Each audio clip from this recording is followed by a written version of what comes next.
trimestre de 2010, o número de financiamentos imobiliários aumentou 16% em relação ao mesmo período do ano passado. Diariamente, são feitos mais de 4.200 contratos de financiamento que movimentam cerca de 261 milhões de reais. Estamos atingindo todos os recordes em financiamentos habitacionais. No programa de hoje, vamos esclarecer os procedimentos necessários para financiar um imóvel. Qual a sua capacidade de pagamento mensal de uma prestação? E explicar para que serve e onde encontrar toda a papelada do financiamento. Não existem casos em que uma certidão em papel não possa ser substituída por uma certidão eletrônica. O Educação Financeira está no ar.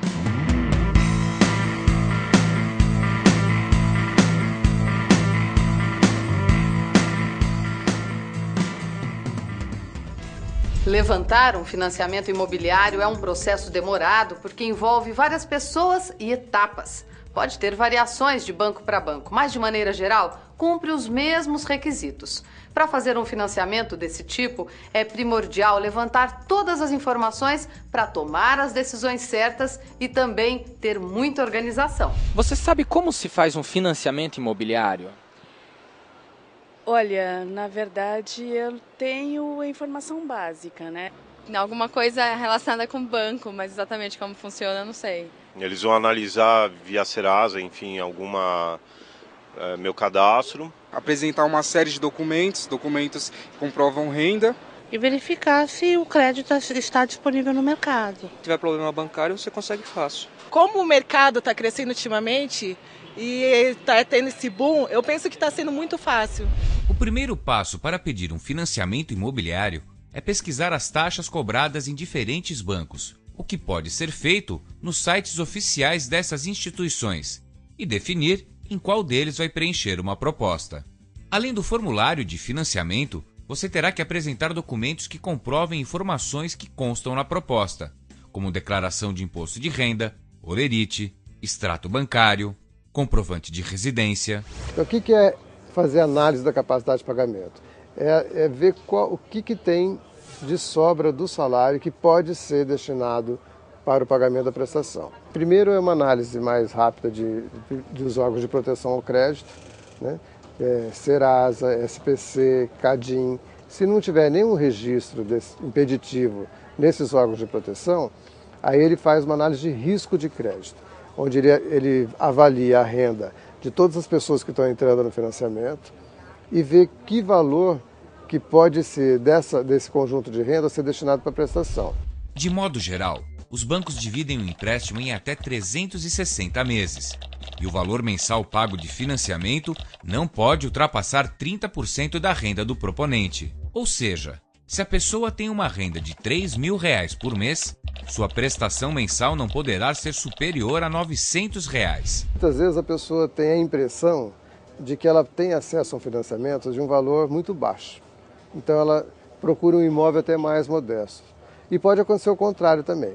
Os bancos, de modo geral, têm nos sites deles as planilhas de simulação. Você coloca o valor do imóvel que você deseja comprar, qual a sua renda, a sua idade, e ele vai fazer uma simulação desses fatores e vai te dar, olha, com a renda que você tem, você pode comprar um imóvel de até X valor.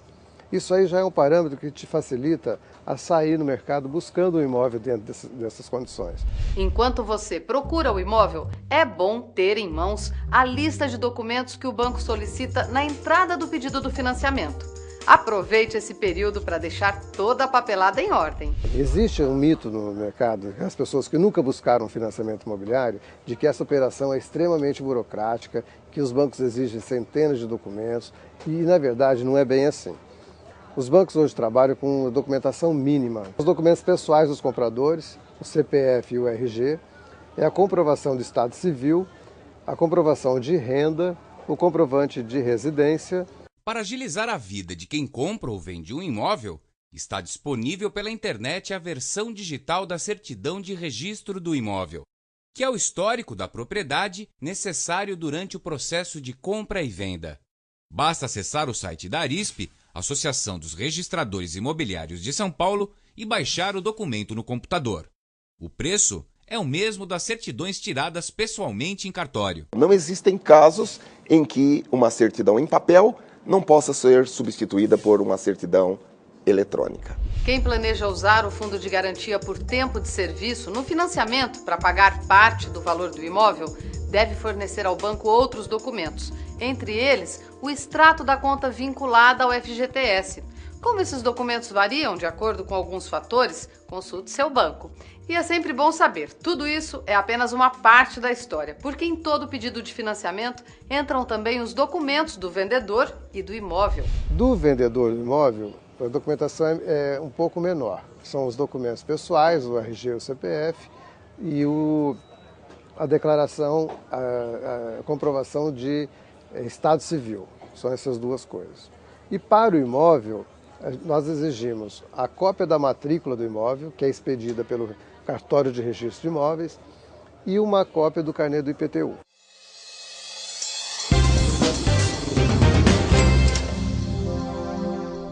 A certidão conjunta de débitos relativa a atributos federais e dívida ativa da União mostra se a pessoa tem pendências cadastrais e financeiras com a Secretaria da Receita Federal. Você sabe como essa certidão pode ser obtida? Alternativa A: pessoalmente na prefeitura da cidade em que reside o comprador. B: pessoalmente na Secretaria da Receita Federal. Ou opção C: pela internet, no site do Ministério da Fazenda. Depois do intervalo, a resposta.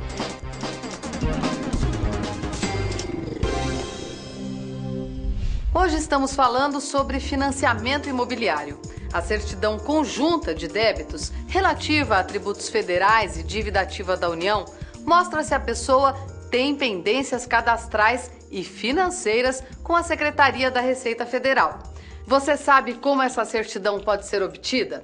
Alternativa A: pessoalmente na prefeitura da cidade em que reside o comprador. B: pessoalmente na Secretaria da Receita Federal. Ou opção C: pela internet, no site do Ministério da Fazenda. A resposta está na alternativa C: pela internet, no site do Ministério da Fazenda. Para trabalhadores formais, o Bom e Velho Olerite é o documento mais simples para comprovar renda. Quem trabalha como autônomo ou no mercado informal, o banco solicita documentos que comprovem a movimentação financeira do comprador. É o extrato bancário, é a fatura do cartão de crédito, eventualmente um contrato de locação que ela paga o aluguel mensal fixo, a escola das crianças, um consórcio que ela tenha de veículo. Toda a documentação levantada vai para análise de crédito. Existe uma central operacional no crédito imobiliário que cuida especificamente da análise de crédito de conformidade desse crédito imobiliário. São verificadas as condições das duas partes, comprador e vendedor, para ver se não tem nenhuma pendência jurídica, se não tem nenhuma dívida inscrita em órgãos de proteção ao crédito. Tudo isso dá segurança e confiabilidade aos envolvidos no processo de compra e venda de imóveis. Também é muito importante saber que a maioria das certidões, tanto do comprador como do vendedor, tem prazo de validade e algumas só valem por 30 dias. Por isso, se houver no meio do caminho algum problema que demore a ser resolvido, o prazo das certidões pode vencer e será preciso renovar o documento. A instituição financeira cobra taxas do comprador para fazer toda a análise dos documentos e também pela vistoria do imóvel. Por quê?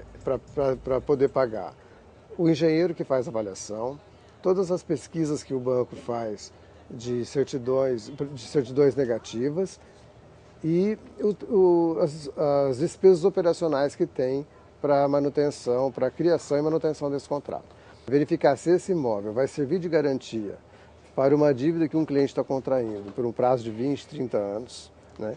Para garantir que esse imóvel tem uma situação física, estrutural, adequada para todo esse tempo de residência, é um imóvel sólido, ele está bem construído, e o valor de mercado que ele tem.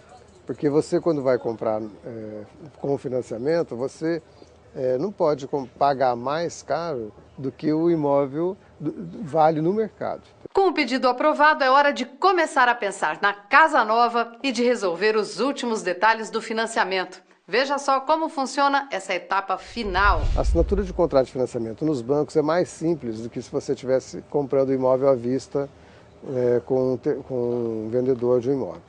Porque os bancos, eles têm um instrumento particular de compra e venda que ele tem o mesmo valor de uma escritura pública. Então o próprio banco emite aquela escritura, né, que tem um valor de escritura pública. O cliente assina em 3 vias, ele leva uma dessas vias no cartório de registro de imóveis e solicita o registro da aquisição. Então, o que o registro faz? Ele registra a aquisição pela pessoa e a garantia que ele está dando ao banco, que é o próprio imóvel, que é atualmente no sistema de alienação fiduciária. Então, a operação é simples, vai num dia no banco, assina o contrato, sai do banco com uma via para ir até o cartório e registra isso.